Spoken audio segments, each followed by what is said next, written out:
నా YouTube viewers అందరికీ thanks చెప్పాలనుకుంటున్నానండి. ఆ థ్యాంక్స్ ఎందుకు ఏంటి అన్నది చెప్తా. సంక్రాంతి పండగ అంటేనే అరిసెల పండగ. ఈ సంక్రాంతికి ఈ అరిసెలు పాకం ఎలా పట్టాను, అరిసెలు ఎలా చేశాను అన్నది ఈరోజు ఈ వీడియోలో మీతో షేర్ చేసుకోవాలనుకుంటున్నానండి. అందులోనూ మా అబ్బాయికి ఎంతో ఇష్టమైన ఈ అరిసెల్లో రకరకాల పద్ధతుల్లో చేసుకోవచ్చు. ఆ పద్ధతులు ఏంటి అన్నది చెప్తానండి. అరిసెలు పాకం పట్టాలి అంటే దానికి 2 రోజుల వర్క్ ఉంటుంది. ఆ 2 రోజుల వర్క్ అంటే ఏంటి? ముందు రోజుగానే బియ్యము నానబెట్టేసుకోవాలి. ఆ బియ్యం కూడా మనకి కొలత ప్రకారం 1 కేజీనా 2 కేజీలా అని మనం సెలెక్ట్ చేసుకుంటున్నాం. ఇదిగో చూస్తున్నారా?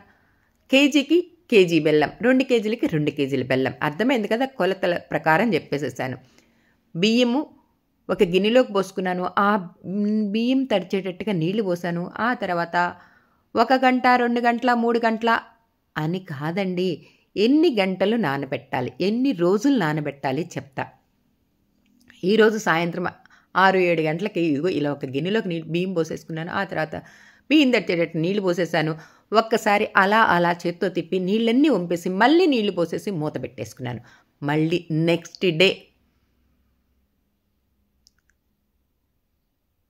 ఒకసారా, 2 సార్ల, 3 సార్ల అంటే మొత్తానికి 3-4 సార్లు చక్కగా అప్పుడొకసారి అంటూ కడిగి బియ్యము మళ్ళీ నీళ్లు పట్టేసి పెట్టుకోవాలి. ఆ నెక్స్ట్ డే అంటే ఇవాళ 6-7 గంటలప్పుడు పోసిన ఈ బియ్యాన్ని రేపు కాకుండా ఎల్లుండి పొద్దునకి మన ఇష్టం కుదిరిన దాన్ని బట్టి 8 గంటలకా 9 గంటలకా అని పిండి పట్టించేసుకోవాలి. అలా చూడండి, నేను ఒకసారి ఏం చేశాను, నీళ్ళన్నీ వంపేసేసి మళ్ళీ కొత్తగా నీళ్లు పోసి కడిగి మళ్ళీ మూతని పెట్టేసి మంచిగా నీళ్ళన్నీ వంపేటట్టు వంపేసుకున్నాను. ఆ తర్వాత ఒక గిన్నెలోకి టిఫిన్లోకి తీసేసుకుంటున్నానండి.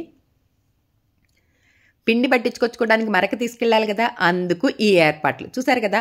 బియ్యం ఎన్ని గంటలు నానబెట్టాను, ఎన్ని రోజులు నానబెట్టాను చెప్పేశాను కదా. ఈ రోజు నానబెట్టింది ఎల్లుండి ప్రొద్దున మరక పంపించేసుకున్నాను. ఈ లోపుగా ఇదిగో ఈ బెల్లాన్ని ఏం చేస్తున్నాను ఒకసారి చూడండి.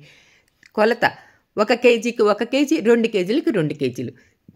ఒక గిన్నెలోకి ఈ బెల్లాన్ని పెట్టేసేసి పొయ్యి మీద నీళ్లు పోసేసి ఆవిరి మీద ఎలా స్టీమ్ ఇస్తున్నానో కుక్కర్ వేసుకోవచ్చు. ఇదిగో ఇలా ఆవిరి కూడా పట్టేసుకోవచ్చు. ఆ తర్వాత ఈ బెల్లాన్ని ఎలా చిదుపుతున్నానో చూస్తున్నారు కదా.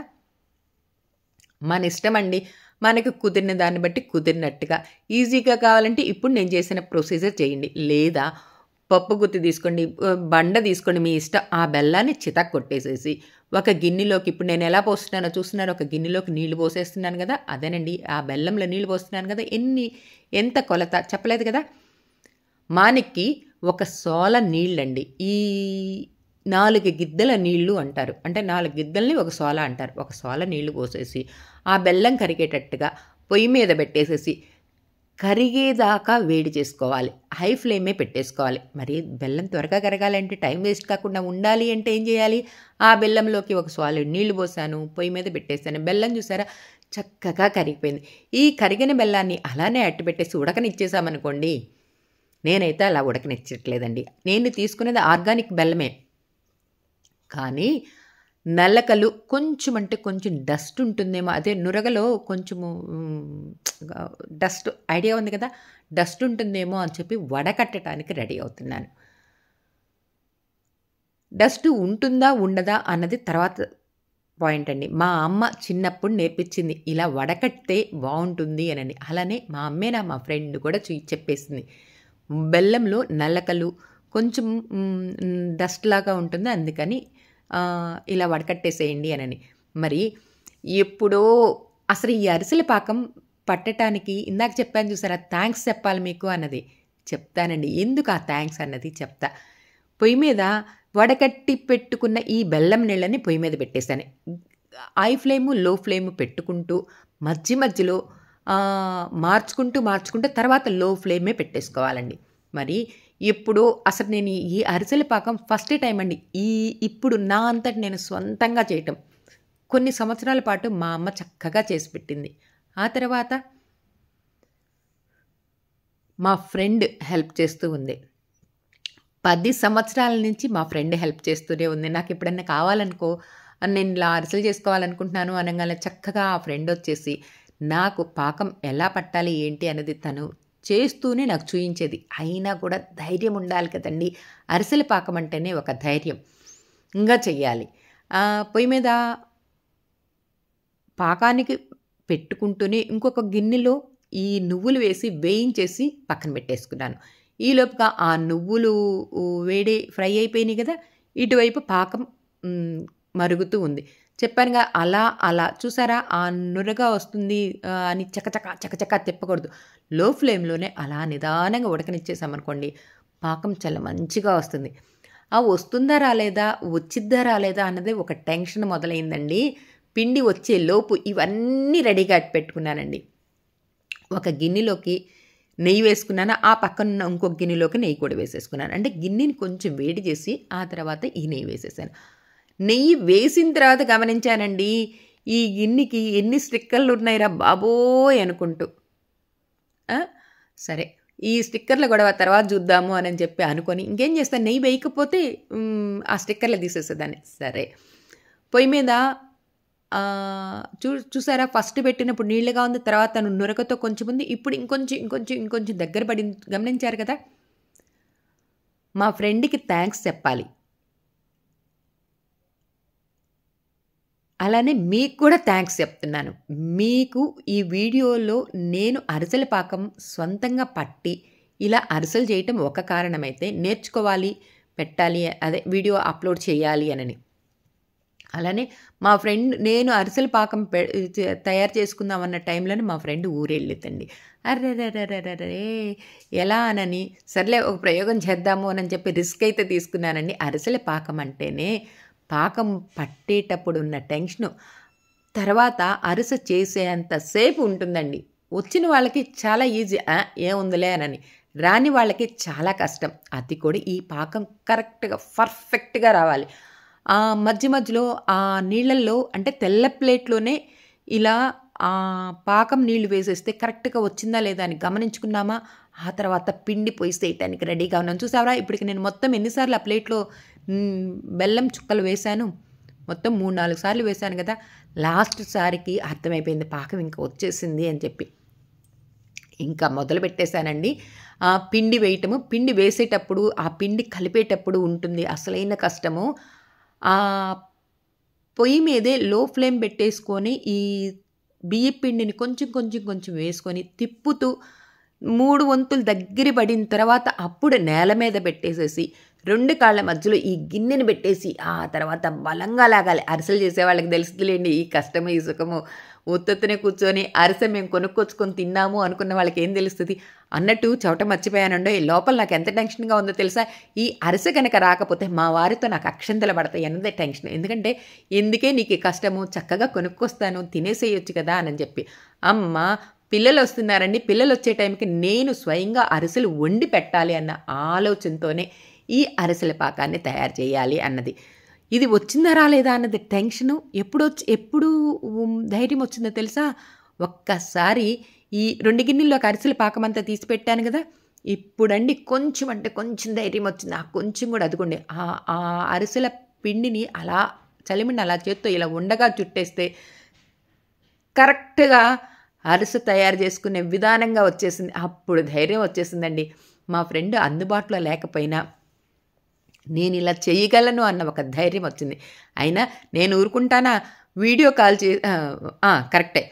కాల్ చేసి ఏంటి ఇంతేనా అని 1కి 2 సార్లు మా ఫ్రెండ్కి కాల్ చేస్తే, భయం లేదు లక్ష్మి నీకెందుకు, నువ్వు చేసేసాయి, అదేదో ముందే చెప్పేస్తున్నట్టయితే నేను ఉండిపోయేదాన్ని కదా అని చెప్పింది. అంటే తను లేదు అని తెలియకుండా బియ్యం నానబోసాను. తను ఊరెళ్ళింది కదా, అప్పుడు ఇంకేం చేస్తాను మరి. స్వయం పాకం చేసినట్టుగా ఈ అరిసెల పాకం చేసుకోవాలి అని అనుకున్నానా. ఆ తర్వాత చక్కగా పిండి మంచిగా వచ్చింది, ఒక ధైర్యం వచ్చింది. ఇప్పుడు ఇంకొంచెం టెన్షన్ ఉందండి. ఆ టెన్షన్ ఎప్పుడు తీరిందో తెలుసా? ఇదిగో అరిసెని పూరీ ప్రెస్లో చలిమిడి పిండిని పూరీ ప్రెస్లో పెట్టి ఇలా ప్రెస్ చేసి అలా పొయ్యి మీద వేసేసానా. ఆ తర్వాత చూడండి ఎంత చక్కగా ఎంత మంచిగా అరిసె వచ్చిందో. అప్పటికి ధైర్యం వచ్చిందండి. ఈలోపు మా వారు ఎక్కడ నన్ను అక్షంతలేస్తారో, అది సరిగ్గా రాకపోతే మరి ఇంతసేపు పడిన శ్రమ అంతా వేస్ట్ అయ్యిద్ది కదా. పాపం మా వారు కొంచెం హెల్ప్ చేశారండి. పిండి వేసేటప్పుడు పిండి తిప్పేటప్పుడు కొంచెం తన హెల్ప్ తీసుకున్నానా, అలానే 2-3 అరిసెలు వచ్చేదాకా please please please please help చేయరా అని మా వారిని రిక్వెస్ట్ చేస్తే పాపం ఉండి ఇదిగో ఇలా అలా తిప్పి ఆ తర్వాత నాకు ఇంకా బై బై చెప్పేశారండి. ఇంక పాపం అంతసేపు ఉండటం అంటే చాలా కష్టం కదండి. ఈ మాత్రం హెల్ప్ చేశారు. మా వారికి కూడా చాలా చాలా థ్యాంక్స్ అండి. ఇంకా చూడండి ఇక్కడ ఒక అదేనండి చలిమిడి ఉండ తీసుకున్నానా, పూరి ప్రెస్లో పెట్టానా, ప్రెస్ చేశానా, ఇలా అరిసె వేసేసానా, ఆ తర్వాత ఇదిగో ఇలా తీసానా. నేను అంటే ఒక చేత్తో ప్రెస్ చేస్తూ ఇంకో చేత్తో అరిసె వేస్తూ ఇంకో చేత్తో నేతి అరిసెని అలా ఉడికిన తర్వాత ప్రెస్ చేసి ఇదిగో ఇలా ప్లేట్లోకి తీసుకున్నాను. చుట్టానికి భలే ఉన్నాయి కదా అరిసెలు, బాగా చేశానా. ఇప్పుడు ఇంకొక ట్విస్ట్ అండి. తిన్న తర్వాతే కదా ఆ ఫీల్ తెలిసేది. అరిసె చలిమిడి పట్టడం వచ్చింది, నేను పాకం పట్టడం వచ్చింది, చలిమిడి మంచిగా వచ్చింది, అరిసె తయారు చేయటం కూడా వచ్చింది. తిన్న తర్వాత ఆ టేస్ట్ తెలిసే అప్పుడు ఫుల్ సాటిస్ఫై అవుతా. తిన్నప్పుడు తెలిసిందండి నిజంగా మా అబ్బాయికి మా కోడలికి కొంచెం క్రిస్పీగా ఉండాలి. అలా మెత్తగా ఉన్న కన్నా కూడా కొంచెం అలా ఉంటే బాగుంటుంది కదా అన్న అభిప్రాయంతో, అలానే కావాలన్న ఆలోచనతో మొత్తానికి స్వయం పాకం చేసినట్టుగా ఈ అరిసెలు పాకం చేసి సక్సెస్ అయ్యానండి. చాలా చాలా థ్యాంక్స్ అండి. మీ అందరికీ చాలా థ్యాంక్స్. ఎందుకు చెప్పాలనుకున్నాను ఇప్పటికైనా అర్థమైందా? మరి ఈ వీడియో మీతో షేర్ చేసుకోవాలని ఆ ఉద్దేశంతో బియ్యం నానబోస్తూ మా ఫ్రెండ్ మీరు ఉన్నారా లేరా అని అడగకుండానే నేను బియ్యం నానబోయటం, ఒక రోజంతా నానిన తర్వాత అప్పుడు కాల్ చేశాను. మీరు ఫ్రీగా ఉన్నారా, వస్తారా, ఇలా అరిసెలు పాకం పట్టాలనుకుంటున్నానంటే, అరే లక్ష్మి నేను లేను కదా, తిరుపతి వెళ్ళాను అని చెప్పి మా ఫ్రెండ్ చెప్పటం. అబ్బా అని అనుకుంటూ ఇంకా నెక్స్ట్ డే నుంచి అంటే తను చెప్పిన రోజు అలజడి కొంచెం మొదలైందా, పిండి పట్టించేదాకా పిండి పట్టుకొని వచ్చిన తర్వాత పాకం పట్టి ఈ చలిమిడి తయారు చేసి అరిసె తిన్నదాకా ఆ టెన్షన్ ఉందండి లోపల, నేను చేయగలనా లేదా అని. మరి నిజమేనండి, అరిసెల పాకం పట్టే వాళ్ళకి చాలా ఈజీ, పట్టని వాళ్ళకి కొత్తగా నేర్చుకునే వాళ్ళకి కొంచెం టెన్షన్ ఉంటుంది. కొంచెం అదే పిండి వంటల్లో రారాజు ఏంటి, ఈ అరిసెలేనండి. అందుకే మీకు నేను థ్యాంక్స్ చెప్పాలి అని అనుకుంటుందండి. ఇప్పుడు అర్థమైందా నేను ఎందుకు మీకు థ్యాంక్స్ చెప్పాలనుకుంటుందో? చక్కగా ఈ సంక్రాంతి పండగకి ఈ అరిసెల పాకం తయారు చేశాను, అలా అరిసెలు చేశాను, ఇలా మీతో షేర్ చేసుకోవాలన్న షేర్ చేసుకోవాలన్న అభిప్రాయంతోనే ఈ అరిసెలు పెట్టుకున్నాను. నెయ్యిని చూసారా, గమనించారు మీరు ఇప్పటిదాకాను? నెయ్యి అయితే బాండి నిండా పోయినండి. నాకు ఎంత కావాలో అంతే నెయ్యి పోస్తానా, ఆ కొంచెం అయిన తర్వాత మళ్ళీ నెయ్యి యాడ్ చేసుకుంటూ ఉంటాను. ఫైనల్గా నా అరిసెలు అయిపోయినాయి. ఇదిగో ఇలా బౌల్లోకి సర్దుకోవటానికి కూడా రెడీ అయ్యాను. దీంట్లో కదలండి, తర్వాత ఇంకో డబ్బాలో పెడతాను. ఇది జస్ట్ వీడియో కోసమే. ఎలా ఉంది నా అరిసెల పాకం నచ్చిందా? నచ్చితే లైక్ చేయండి, షేర్ చేయండి, సబ్స్క్రైబ్ చేసుకుని మర్చిపోవద్దు.